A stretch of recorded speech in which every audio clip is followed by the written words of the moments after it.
my name is Dan Oxley. I'm from FARO Technologies. I'm here today to talk to you about the FARO ScanPlan. It's a Class 1 laser that is used to create 2D floor plans and diagrams. It's also, as you can see, transported in a pelly case, and shortly we'll open the case to show you what's inside. We're now going to look at the ScanPlan itself and talk through the components and what it looks like.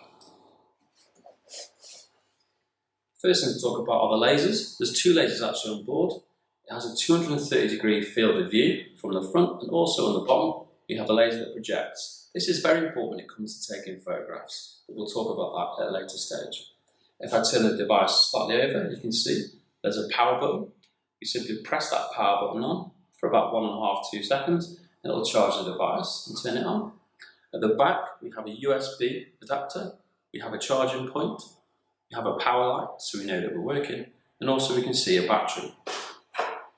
The battery is simply removed by depressing to the side and sliding it out.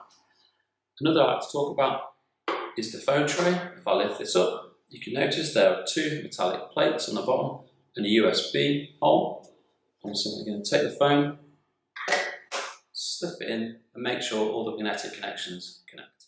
On this device, I have an Android, but as mentioned earlier, we have 3 USB connectors. I'll just show you one example of plugging the connector into an Apple device. It's simply a case of looking for the charge point of the phone, placing inside the adapter, and a push until it clicks. This phone is now ready to be used within the ScanPlan. So now we're ready to use the ScanPlan. I'm going to start the FARO ScanPlan app and simply press on the app for it to load. And we notice in the bottom right hand corner we have a blue icon. I'm going to press the icon and it's going to attach the ScanPlan to the software. I'll get a choice to connect over USB or Wi-Fi.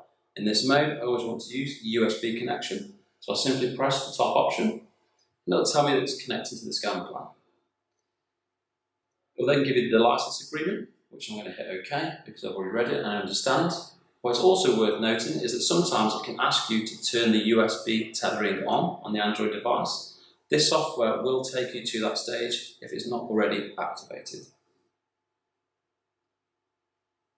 I now have the availability to create a new project. A project is a collection of more than one scan. I'm simply going to hit the bottom right hand corner, which is the plus sign, and it's going to give me the ability to create a project name. If I tap into the name at the top, it then brings up the user keyboard. For the purpose of this video, I'm going to make it easy and call it Studio as I'm in the FARO Web Studio. So I press Studio, and hit go, bottom right hand corner.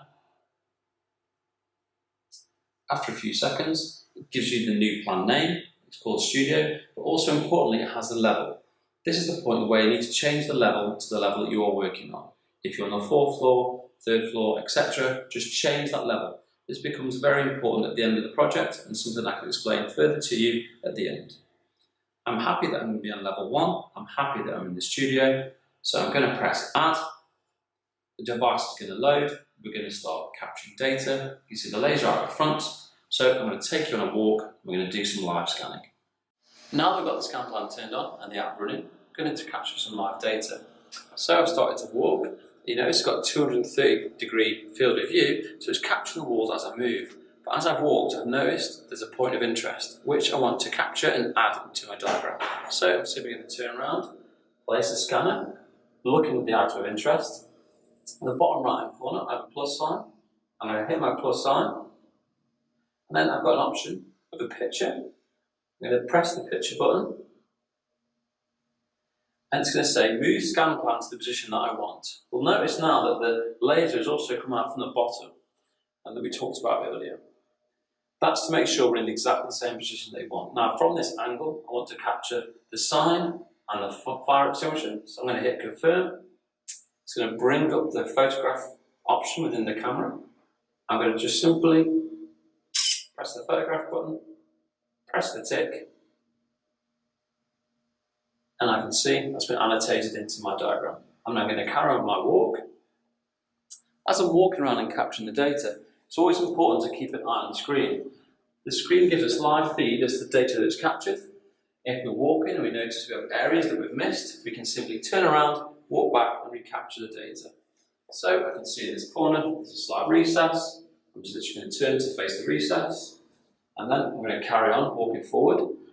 It's also very important to keep the scanner horizontal at all times. That's a very important feature of the scanner. And then I've come across another field of interest. So again, I'm going to press my plus button, press the picture, check that my secondary laser has come out, press confirm. I'm going to capture the data, press confirm, and that has now placed it in. I'm now happy with this basic plan that I've captured. So now that I've captured all the data I need, I press the red button at the bottom right hand corner, and it's going to say to me, would you like to stop mapping? At this stage I do, and do not require any further data, so I hit yes. It's going to load. I'll wait for it to save to ensure it's been saved. It now brings up an overview screen, so I can scroll around if I need to check the project is happy that I've captured. Now I'm ready to export the data and move on to the next step. I've now captured all my data and returned to my office. The next step is to extract it from the device. As you can see from the home page, I've got a list of all the projects that I've captured. In this scenario so far, I've only taken one. Had I taken more than one, they'd all be listed here. I'll select the project that I want, and for this scenario, I know it's Studio, so I press the right button there, and it's going to load the project for me. As it loads up, it gives you a 2D overview of the data that you captured. You can use this just to double check this is the information that you wish to extract. Now I need to go to the top right hand corner of the phone and press the 3 dots icon, and it's going to load up and give me options to extract the data. I then need to add a USB storage device into the bottom of the scanner and choose the option that I want. If I were to download the project, it would take the entire project onto the USB. I could then remove it, insert it into my laptop, and then open FARO 2D, which is a professional drawing program, and then to make drawing and measurements of the data that I've captured. Another option would be to export it as a scene to go. This is a viewing file that allows the end user to open up the data and view it and take measurements as they can see it. Thank you for watching this video. In conclusion, I feel that the FARO ScanPlan is a portable, lightweight hand scanner which captures 2D floor plans in real time. It's affordable, it's fast, you simply walk, scan and capture the data.